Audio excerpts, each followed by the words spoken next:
Most leaders that I meet are busy, very busy. They have meetings stacked back to back. They have dashboards they review. They have projects they track. They love rewarding delivery. They love a smooth machine running on clock time, tick-tock, tick-tock. But what if this form of leadership and this busyness is the exact thing that is preventing us from creating the future we all really care about? You see, busy leaders get the next thing done, but great leaders make time for the conversations that matter.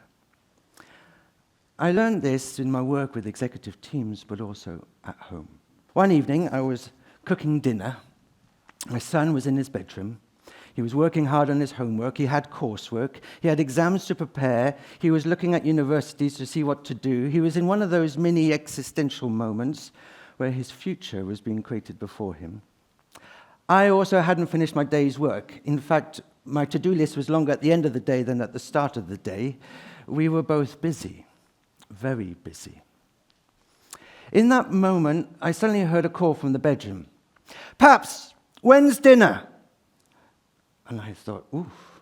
I had two options for a conversation. The first one was practical. "Hey, son, should we get dinner done quick and I can help you with your homework?" The second one was maybe a bit more meaningful. It was, well, could we find some time today or maybe in the coming days to really explore what you love to study and what you would really love to do at university and why? That second conversation was more meaningful but harder to have. It was more meaningful because clarity of what he wanted to do would help him prioritize his tasks and his overwhelm. But it was harder. It was harder for him to say to his dad, "I actually don't know what I like. I'm overwhelmed with work." It was actually hard for me to say, "I don't know how to help you. It needs to be your decision. It can't be mine." In that moment, I chose the busy option. I got dinner done quickly. I offered to ask for help, and I got a response which you could call familiar, but not very polite. In that moment, I didn't have the courage to make time for the conversation that really mattered to him and to me.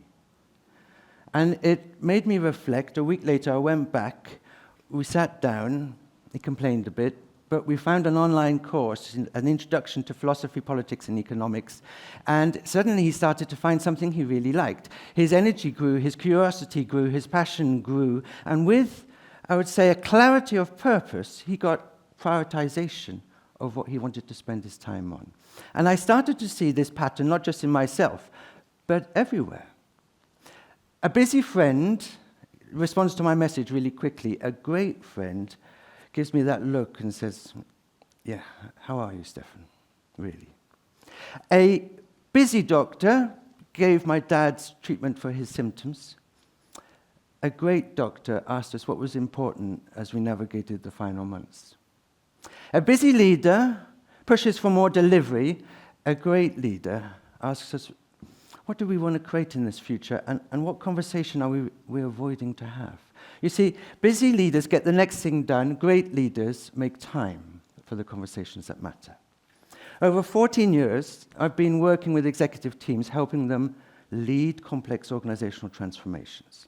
And I got really interested with a team researching into what helps or hinders executives make that time for the conversation that really matters in their transformation journey. We worked with over 150 executives, and we found something quite striking.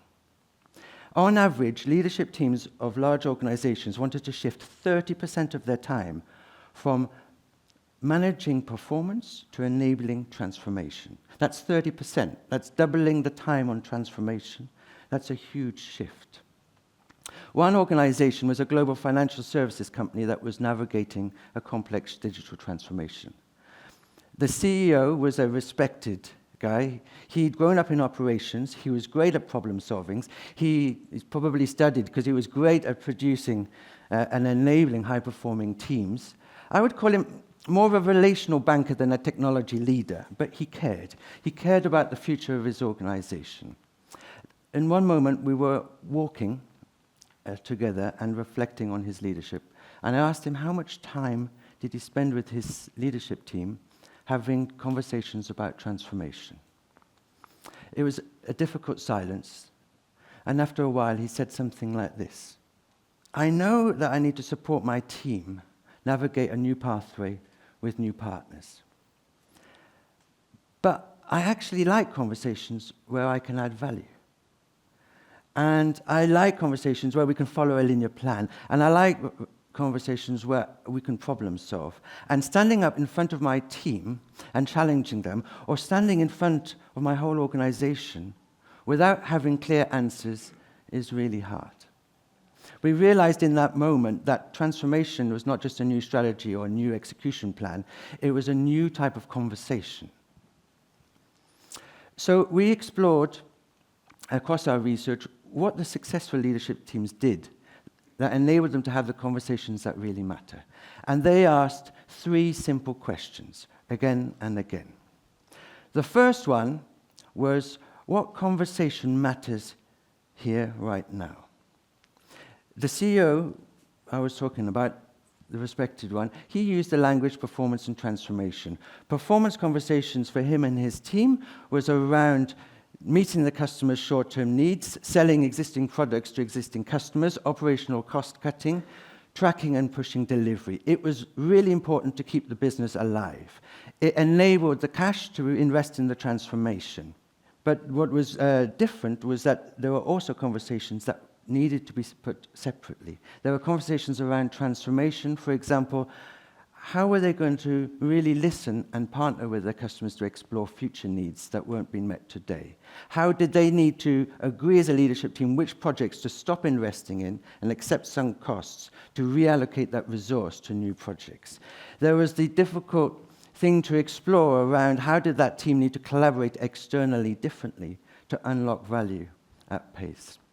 And so what we found when we looked across all the leadership teams in our research, we found that those that didn't name the conversation that mattered, they suffered urgency overpowering importance. Their performance conversations swamped their transformation conversations. The second question that successful leadership teams asked was, what kind of time does this conversation need? For example, that leadership team was amazing. They ran on clock time. They had milestones, deadlines, dashboards. They were agile. They tracked productivity. They kept an amazing machine running really well. But also, they realized that sometimes they needed purpose time, a different kind of time. Purpose time is when you create the space for noticing, for exploring, for emotions, for possibility. And this CEO was quite good at creating that space. He'd create the space where you could realize what you really needed to accept, to let go of, in order to let something new grow. He created the space for us to name what we're really frightened of. And that required a different sort of conversation. He would use the word, there's energy in this conversation, as a shorthand for noticing that time had flipped into purpose time. He realized, along with the team, that when time slows down, it's often because it's becoming more meaningful. Time is stretching. The concept of making time had a different meaning. He would not just recognize it, he'd protect it. He would separate out transformation conversations in different parts of the agenda. He'd take his team for a walk. He would organize a location off-site. He'd ask for help from a coach or a facilitator because he realized that purpose time was fundamental to enable transformation. Clock time enables delivery. Purpose time enables becoming. The third question and final question that the successful teams did regularly was that they asked, what truth, if we named it, would unlock our potential? This leadership team sort of knew, and he knew, that there were sort of elephants in the room that everybody could see, but nobody had the courage to name. Some examples were, why is it that the same people aren't collaborating externally? and the rest of us are working really hard. They're focusing internally. What's really going on there? Why is it that we're putting our top talent on the biggest P&L when actually we'd like to put them on the most strategic projects? Why is it that when we decide to stop projects, they keep going and we're not reallocating resource? They realized that these elephants were the guides and often provided the tensions that they needed to work with in order to enable the transformation. But these busyness, in a way, feels safe. We don't have to address the underlying power shift in the team. Busyness can be really dangerous.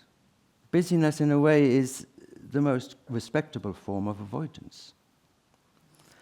So the next time you're being really busy, as a parent, as a friend, as a leader, my invitation to you is quite simple. Ask 3 questions. The first one, what kind of conversation matters right now, here? Is it something about getting something done or creating a future? The second question is, what kind of time do we need for this conversation? Is it about clock time and running it on clock time, or protecting purpose time that's really needed to shift our underlying mental models and assumptions? And then the third question to ask is, what truth do we need to name that would unlock our potential? What are we all sensing but we don't have the courage to name? You see, busy leaders get the next thing done. Great leaders make time for the conversations that matter. The future we all care about, we won't be creating by being busy. We will create it if all of us have the courage to really make time for the conversations we care about.